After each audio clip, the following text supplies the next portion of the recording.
I said the advantage of glove drills is that I can go, you can go, I can go, you can go.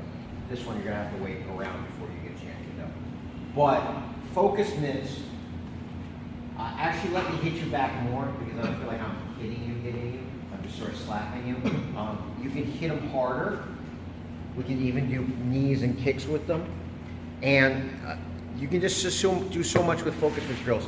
They give you all the elements of a fight. I'm in front of you, you have distance, I'm moving around, so you have movement. I can give you attack, I can give you defense, I can make you do striking, I can make you do grappling. I'm going to show you all this stuff.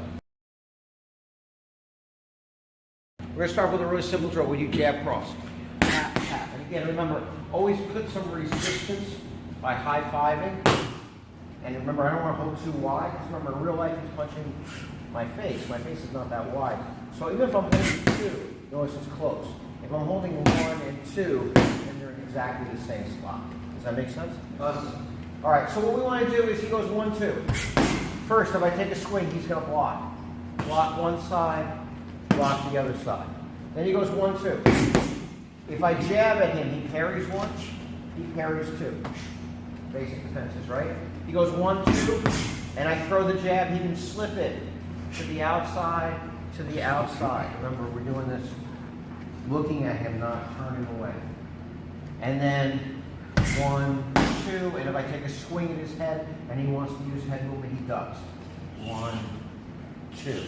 There's 4 different techniques here. Jab, cross, block, block. Jab, cross, parry, parry. Jab, cross, slip, slip. I'm not trying to kill him. Jab, cross, duck or weave, and we move around. I don't necessarily have to do 1, 2, 3, 4. I don't want to do it 1, 2, 3, 4, 1, 2, 3, 4. I want to mix it up. Notice we're moving around. 1, 2. 1, 2. 1, 2. Yeah, he can mix it up too. 1, 2. 1, 2. Basic stuff here. Hold the tag in front of you. Not real wide. Tap in. Don't try to kill each other. So 1, sort of a hint of what you're doing. Right? Believe it or not, even if I'm going slow, it's still giving him to get the reflex. I don't need to go. 1, 2.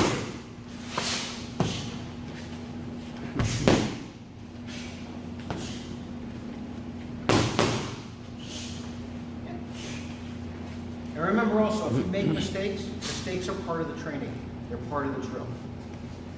Don't get upset. In a fight, you're going to make mistakes anyway. In a fight, you're going to get hit anyway. In some ways, this is the hardest drill, even though there's not a lot to it. Just, I don't know why. Intellectually, it's hard to do it today. He goes jab cross. Right? Let's say I'm going to shoot at him. I'm going to come right at him. That's what most people think to do. And we're going to do drills like that. But the first thing you should do if somebody tries to shoot on you, no, that one. First thing you do, right, is if there's a truck barreling in on you, you try to stop the truck? No, you try to get the hell out of the way, right? Yeah, exactly. Matter like it. So you should be light on the feet, so if I come at you, don't you touch me, because you know what? Psychologically, if you touch me, it's a crutch. You want to make sure that no matter what, I can't touch you. So watch, 1, 2. Now he can go either way. He can go to the left. How do you go to the left? How do you go to the left? How do you go to the right? All right, we did this. Circle up, light on the feet. Now, how do I let him know to do it? I'm going to put this, and go this. Exactly. That's how he goes. He's got to be light on his feet. Always bad for his feet. Not that light on his feet. Leading with my head. And I can have him do jab. I can have him do jab cross. I can have him do cross. Jab. See?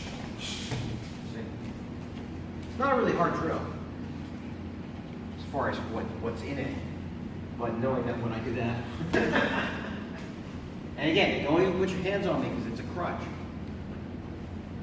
You want to like I'm electrified, like I'm lava. You don't want to touch me. You go like a hierarchy from best to worst case scenario. Best case, I shoot and you just move. You can see sometimes in MMA, guys shoot a double leg and like how it moves, and he'll just end up on his knees like going. Right? The second best thing is not to have to be on the mat, not to have to be down. So let's say he goes jab, and when I shoot in, he's going to lower that level, and again, he can use his arm to stop me. Doesn't want to use his hand because it's easy to slip off the hand. When I use the forearm, it has more space. It's a cage too. You see how it's like a 90-degree angle, so that you keep it out. Now, the first with the most thing, you know, as soon as you make contact, do something. So it's always good to hit somebody, especially if they're trying to grapple you. So he does that jab. I shoot in and he stops me. He can come underneath with the uppercut, come over him, then uppercut. You know, it's like a hockey game where we got under, exactly. And it works too because, you know, he's trying to shoot in on me, and I stop him and I just go, don't do this one first because it's easy to see. The one that he's not going to see is that one because it's going to go right underneath the arm. Then pop his head up, then hit him, and then if he tries to go underneath that, because that's the other thing. You look at this, you'll pop his head up, and then when you go like this, he's going to try to shoot again. That's how you'll do it. It's just psychology to this stuff. Let's say he goes jab cross. Same thing. He's going to stop me. Up. Say he just does cross.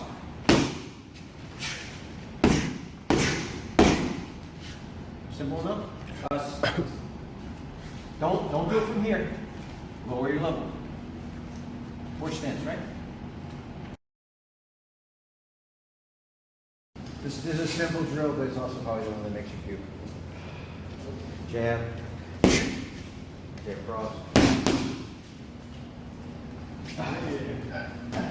What does that mean? In other words, I'm telling you when I'm shooting. What happens is, right, if you can see it, you can move. If your arms are up and you feel it, you can use your arms to stop it. If all you feel is something on your hip, you have to sprawl. There are guys that are going to shoot so fast that all you're going to do is feel hip. Yesterday we did the sprawl drills, right? Everybody remembers those? You'll never forget them because they sucked so much, right? They suck to do, but remember, for the guy that's shooting in, they suck even worse, right? Everybody was on the bottom of these ones, right? Yeah. So what you have to do is, no matter what, exactly, you have to prepare that. Boom, boom, boom, boom, boom. You think you're a rock star. Oh shit, I found something on my head. Boom. As you sprawl, remember, think about your hip is going to hit. It can be one hip, the other hip, or both hips. Just like with the arms. One, the other, or both. Depends on how they shoot and where their head is. Because, for example, let's say he's doing a single leg with his head on the outside. Then it's going to be this hip.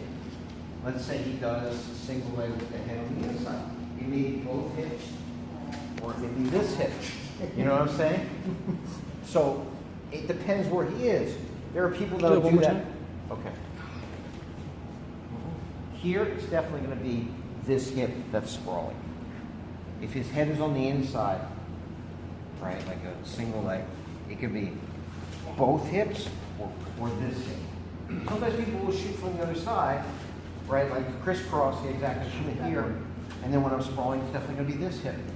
Even if he came in this way, you know, like the double leg, with the head on the inside. And it's going to be this hip. All right? Doing this drill also will teach you just to hit your hip. This is, you can't do this one as a drill. Just not, especially now with focus mitts where you're going hard. Sometimes when, as soon as like you feel it on your hip,